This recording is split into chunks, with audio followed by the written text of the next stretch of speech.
Today's Capital.Press newsletter is out, and here's what we're following for you in Congress. House Speaker Mike Johnson led a posse of Republicans down to the U.S.-Mexico border, which was followed by a nonsensical press conference. The goal of the field trip was to put pressure on President Joe Biden and Democrats to have them support the Republicans' Latinophobic bill, H.R. 2. H.R. 2 was engineered by Chip Roy from Texas, who declined to make the trip to the border for the photo op.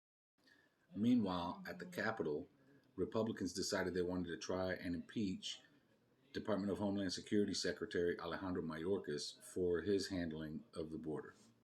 The impeachment was brought to the table by none other than Georgia Republican Marjorie Taylor Greene.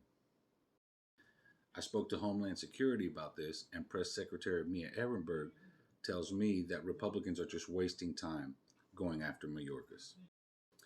She told me, and I quote, "The House majority is wasting valuable time and taxpayer dollars pursuing a baseless political exercise that has been rejected by members of both parties and already failed on a bipartisan vote."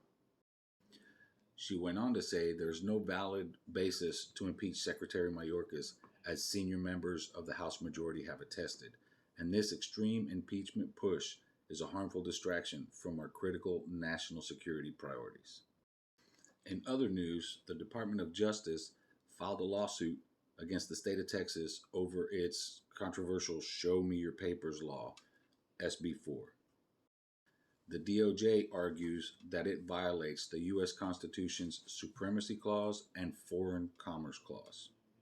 In response to the lawsuit filed by the Department of Justice, Representative George Casar from Texas said this new Show Me Your Papers law is wrong and unconstitutional. He also went on to say, quote, "I'm getting calls from constituents because they are scared that their families will be torn apart or caged by Abbott. We need to keep families together, not hunt down folks who look like immigrants."